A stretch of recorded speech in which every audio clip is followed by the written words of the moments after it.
In this section, we'll cover about the regression. The basic concept behind the regression analysis in machine learning is generally regression method to model the relationship between dependent, which is a target variable, and independent, which is a predictor variable, and we try to identify the future outcome based on the regression analysis. Generally, the dependent variable is changing corresponding to an independent variable, such as, let's say, temperature will change with reference to the time, or salary will change with reference to the number of years of experience. Price also will change with reference to time, and etc. Often it is used, mostly it is used for continuous or real values cases such as temperature measurement, age measurement, salary, or price, stock price movement, or any other market trend analysis. An example of this, let's say, suppose there is a marketing company and who does various advertisements every year, right? So let's say 2018, a company spends around $90 and they got a sales of. Similarly, in 2019, they spent around $120 and they got a sales of around $1,300. Similarly, so on. Let's say 2022, they spent around $130 and they got the sales of $1,380. Now they wanted to identify that next year or maybe this year, how much they spend. Let's say they want to spend $200, and they wanted to estimate that if they spend $200 on advertisement, what would be the sales they're getting.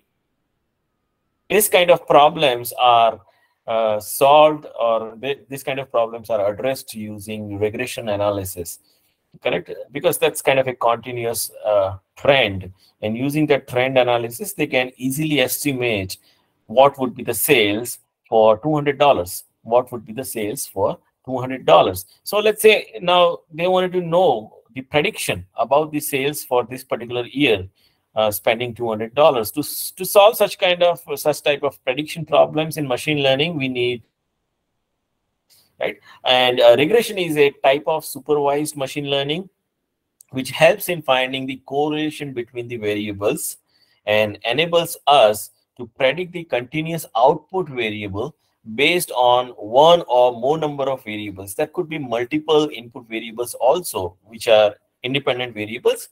And based on that, we might be predicting outcome, right? So it is mainly used for prediction, forecasting, time series modeling, determining the relationship between multiple variables, and so on. Generally, regression, we plot a graph between the variables which best fits and give the data points using this particular plot. And it shows a linear curve that passes through all the data points and on a target predictor graph in such a way so that the vertical distance between the data points and the regression line is minimal. We'll see the graph, so then it would be clear better. And in that, we try to we try to find inserts so that the distance between the data points and the line, regression line, is minimal, and it will tell us whether the model has captured the strong relationship or not, right? And it will predict the outcome. Some of the examples of regression are such as, let's say, prediction of rain using temperature and other factors, determining the market trend, customer spending behavior, stock price analysis, etc. Predicting the road accidents during the rush driving, and there are so more other examples which you can correlate. Regression analysis. So why do we use regression analysis, right? So it generally helps us to predict the continuous variable. That is the baseline assumption. It helps us to predict the continuous variables. There are various scenarios in real world where we need some future predictions, such as, let's say, weather conditions, sales predictions, market trend analysis. For such cases, we used to apply the regression technique and predict the outcome more accurately, right? So that's why we need the regression. it generally estimates the relationship between the target and independent variable. Target variable, that means the outcome or the future prediction that we wanted to know, that we call a target variable. And independent variable is nothing but the input which we give to the model for a prediction, right? And it is used to find out the trend analysis in the data. So it will try to identify the particular trend, could be a linear trend, right? And then it will try to predict. Before for performing the regression, we have to determine as of the most important factor, at least the important factor, and how each factor is affecting the other factors. So that's very important that we have to identify the first. Now there are different types of regression. In this section particularly, we'll cover different types of regression, such as, let's say, linear regression, polynomial regression, support vector regression, decision tree regression, random forest regression, ridge regression, lasso regression, regression, right? So these are the major types of my regression. Let's begin with the linear regression. So in this particular section, we'll go through the basics of the linear regression, how we use it, what is it, and let's understand them one by one. Generally, the linear regression is a statistical regression method which is used to predict the trend, or which is used for trend analysis kind of thing. Let's say it shows the analysis for, it shows the continuous variables, and it is generally used to solve the problem, the regression problem in machine learning. Now let's take this example of salary versus experience. Let's take the example of salary versus experience, right? So in general, as the experience increases, salary will also go up. Salary will also grow along with the number of years of experience. Generally, the linear regression shows the linear relationship between independent variable, which is here x.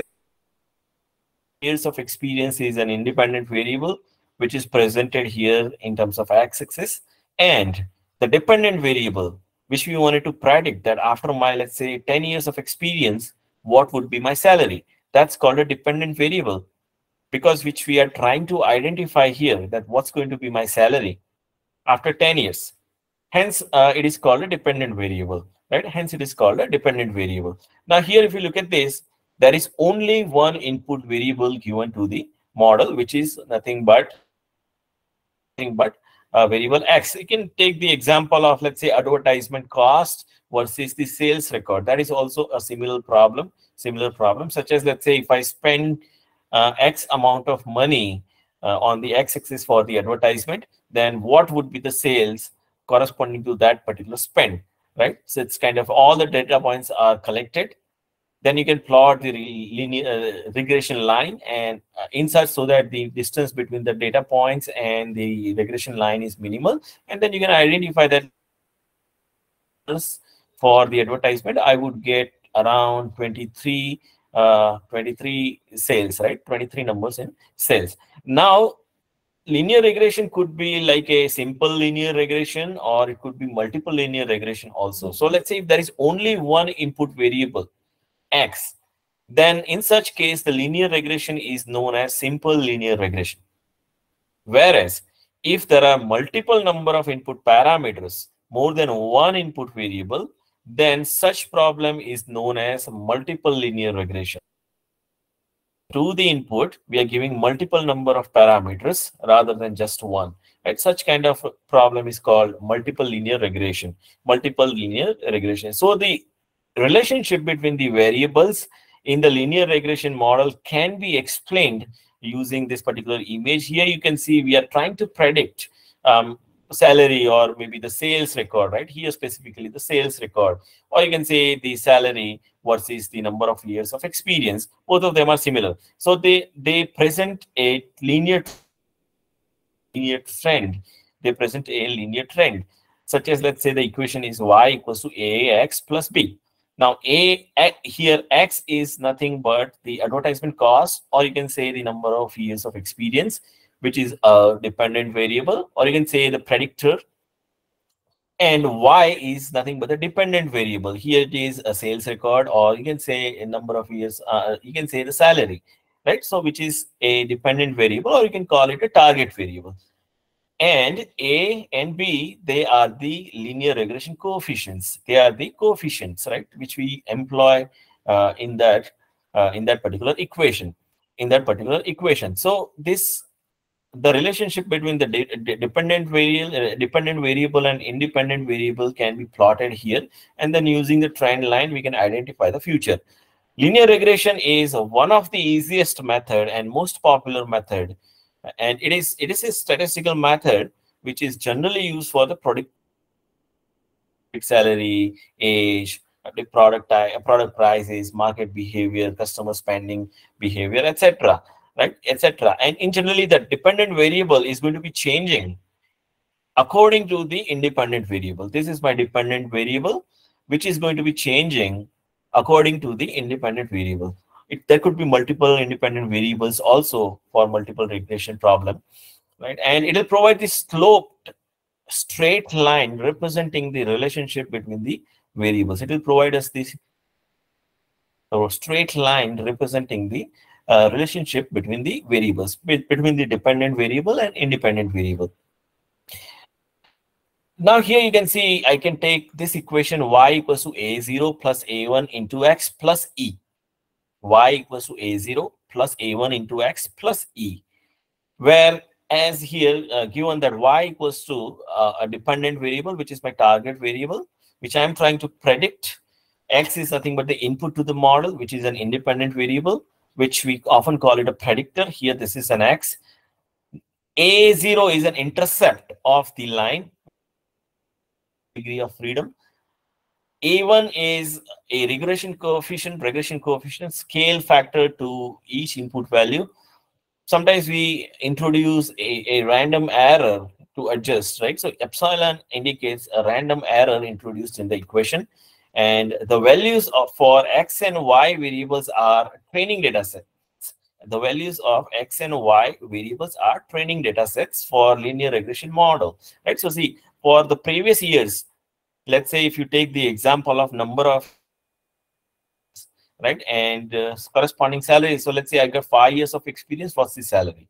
I got 10 years of experience, what's the salary? I got 15 years of experience, what's the salary? And so on.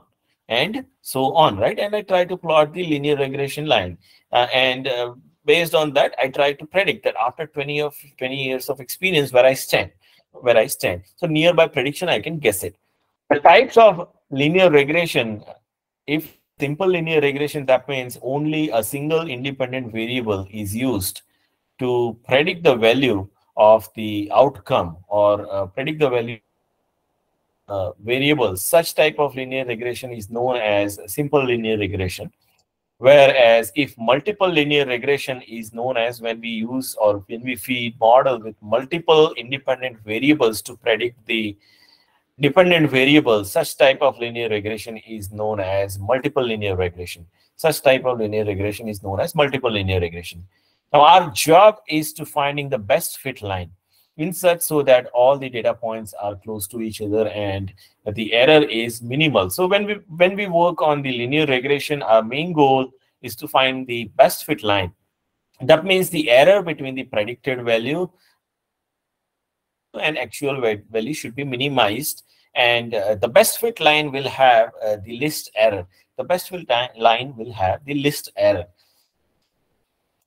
There are different values of the coefficients of that particular line, such as let's say A0 and A1, that we have to identify, which gives us a different line of regression. So we need to calculate the best values of A0 and A1. How we get the best line? By adjusting A0 and A1, right? By adjusting A0 and when we adjust those coefficients, this line gets shifted up and down based on the coefficients what we choose. And the best fit of the line is important, so that the difference between the predicted values and actual values, they are minimal, right? They are minimal. Generally, we need to calculate the best values of A0 and A1 to find the best fit line. So to calculate this, we have to use a cost function, right? So that we have to use a cost function. The different values of weights or coefficients of a line or of the lines such as, let's say, A0 and A1 of regression, and the cost function is used to estimate the values of those coefficients. Cost function is generally will give us a particular values of those coefficients, saying that this is the cost function and this is my best fit line when we set up this particular optimal values of A0 and A1. Cost function optimizes the regression coefficients or weights, and it will measure how linear regression model is performing. We can use the cost function to identify the accurate mapping function, which is generally used to map the input variable to the output variable. Right? That means here input variable means independent variable, which is mapped to the dependent variable, which is the predicted outcome. This mapping, often known as hypothesis function, this mapping function is also known as hypothesis function. For a linear regression line, generally as a cost function, the traditional practice is to use the mean square error. Traditional practice is to use the mean, which is nothing but the average of squared errors occurred between the predicted values and the actual values. The formula is as follows.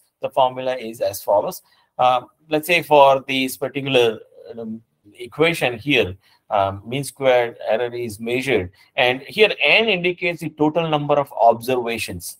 Yi is nothing but the actual value. Here it is going to be salary, or could be the sales for a corresponding advertisement cost. Right? And A1 into Xi plus A0. A1 into Xi plus A0 is nothing but the predicted value. Sorry, here I made a mistake. Here Yi is the actual value. A1 into Xi plus A0 is nothing but my predicted value, the future value of the dependent variable. Now, sometimes there would be a difference between the actual value and the predicted value, which is known as the residual. There would be some difference between, it won't be 100% accurate. There would be minor difference or few percentage of difference between the predicted value and the actual value, which is also known as the residual. Far away from the linear regression line, then the residual value will be higher, right? Because the predicted value, the difference between the predicted value and actual values is higher. That means the residual is higher. So the cost function will be higher.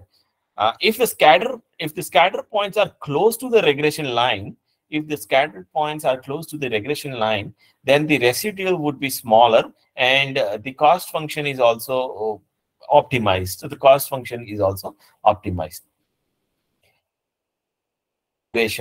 In logistic regression, which is another type of supervised machine learning algorithm, which is generally used to solve the classification problems. As we discussed in classification problems, we have dependent variables which take such kind of a discrete values, or maybe the binary values, such as, let's say, either 0 or 1 sort of thing.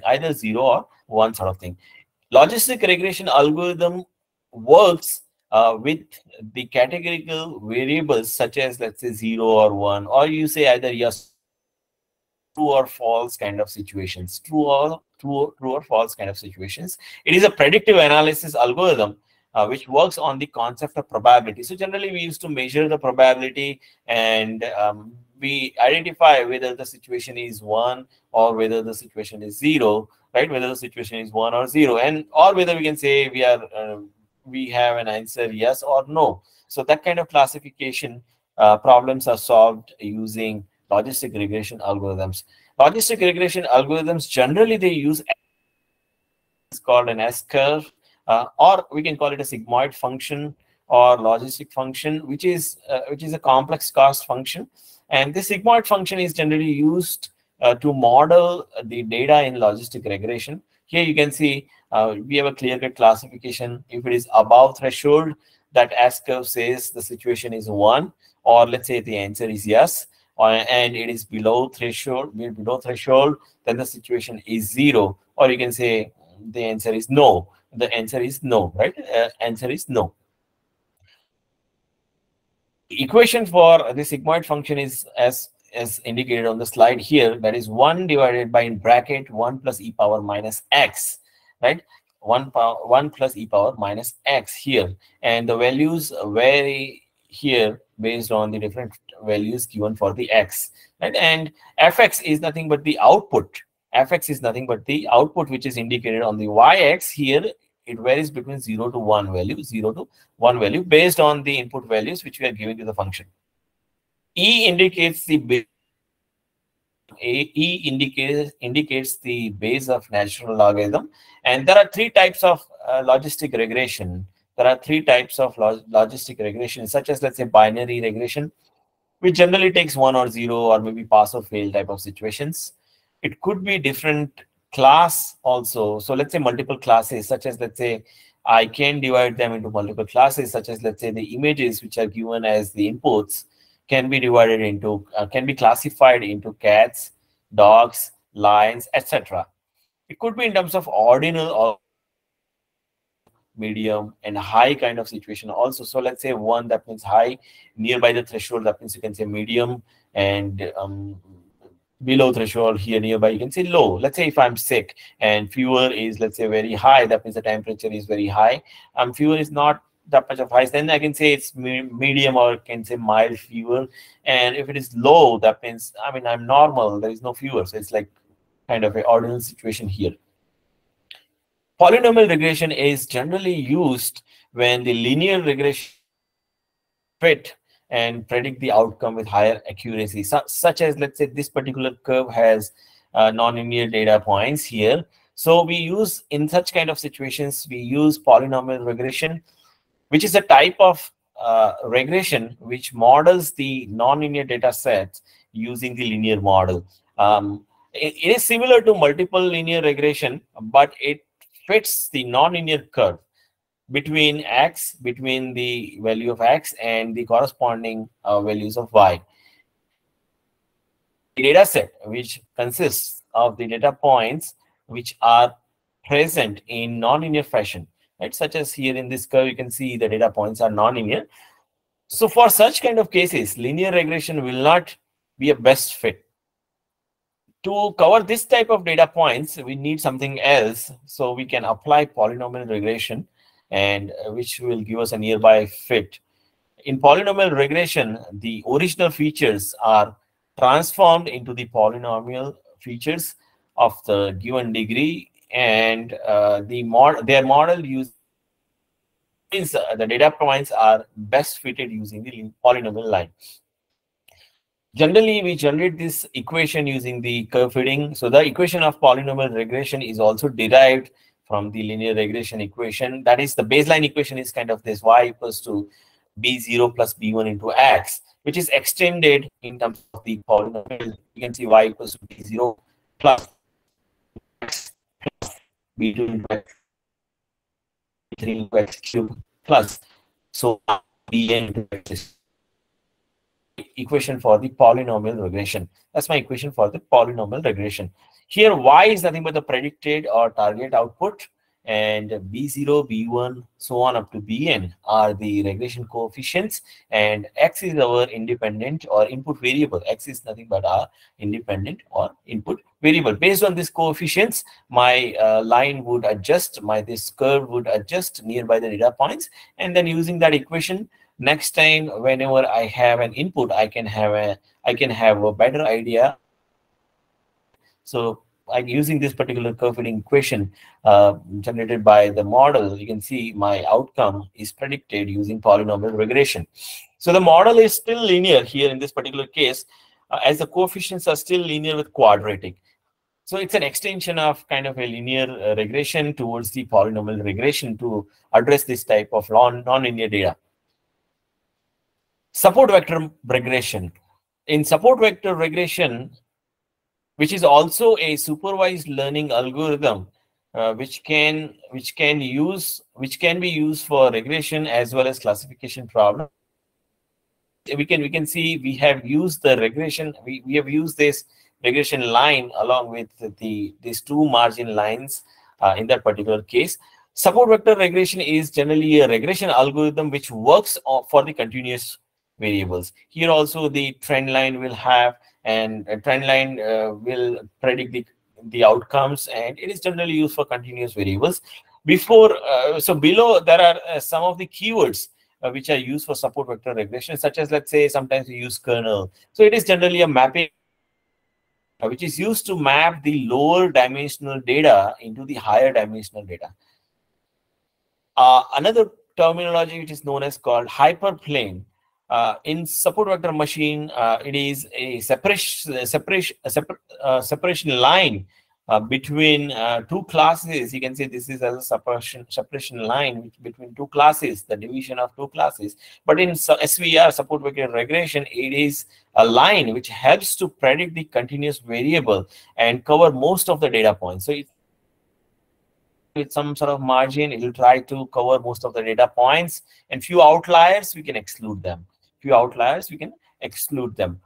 boundary lines. Here the boundary lines are two lines which are apart from the hyperplane. So let's say this is called a hyperplane, which got two boundary lines which are apart from the hyperplane, which creates a margin for data points, right? So that's my margin. Here you can say that's my margin. Here you can say that's my margin, which creates the margin for the data points.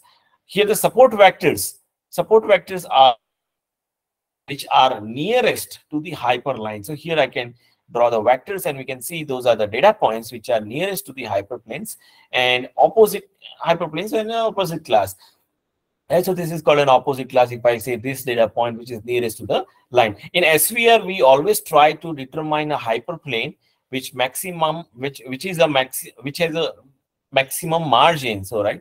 So the maximum number of data points can be covered within that particular margin. So that I try to draw this to boundary.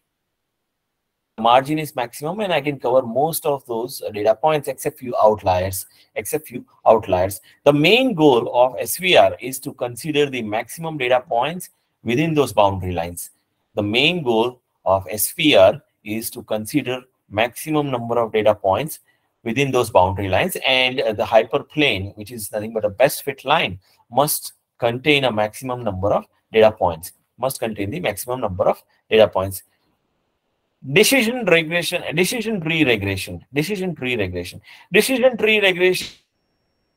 improvised learning algorithm, which is generally used to solve the classification problem and regression problems also, such as, let's say, this graph indicates a particular situation for identifying the behavior of a purchase of the maybe car, right? So generally it is used to solve the problem for both like categorical data and numerical data. Decision tree regression builds a tree-like structure in which each internal node represents a particular test. Each branch represents the results of that particular test, and each leaf node represents the final decision of the result.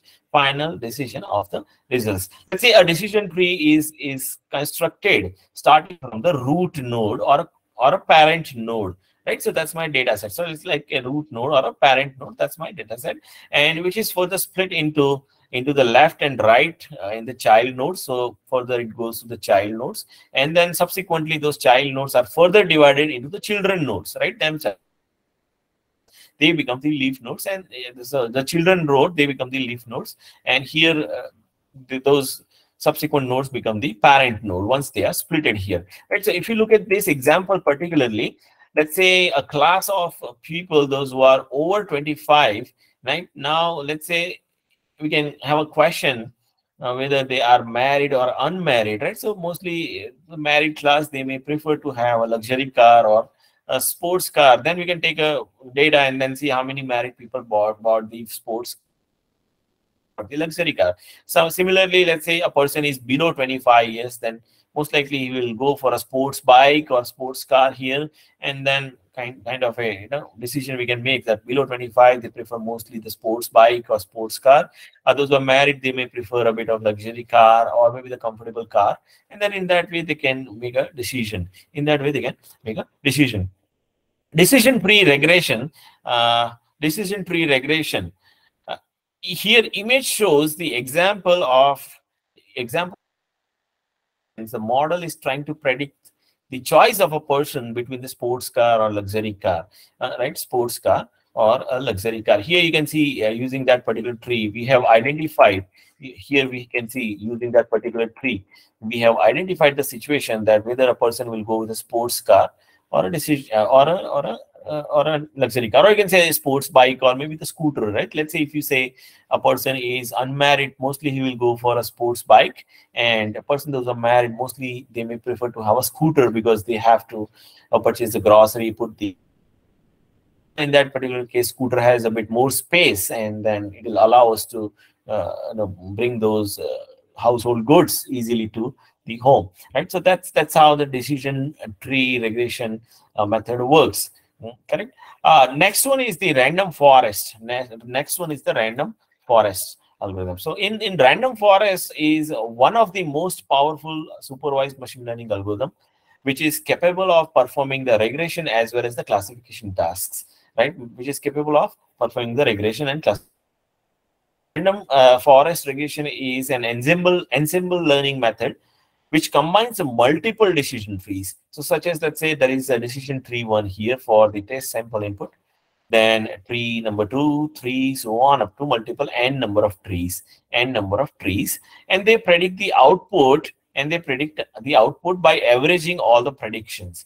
They predict the output by averaging all the prediction. They, based on the average they have computed, they will they'll average out the outcome of each tree and then try to predict the combined output and take the combined decision, right? Combined decision. The random forest algorithm uses the badging or bootstrapping aggregation technique or ensemble learning method, in which aggregated they run in parallel and do not interact with each other. They do not interact with each other, but they run parallelly.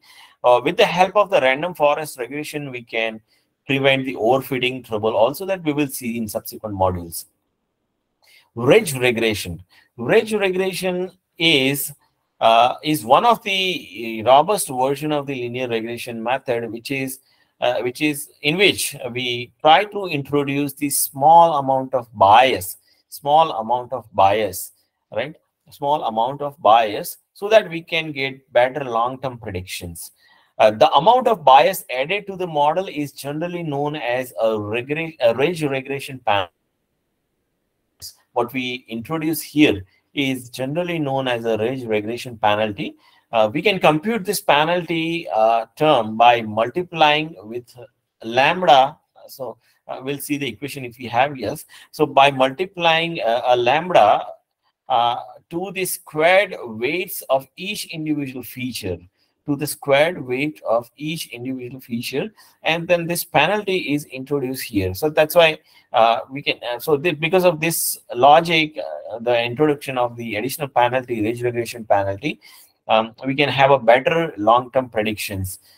This method is called ridge regression, and the equation is here given as per this. This is my normal prediction. This is my, right, what we have seen in the previous cases. That's the difference between the actual value and the predicted value plus ridge regression penalty, which is added additionally here.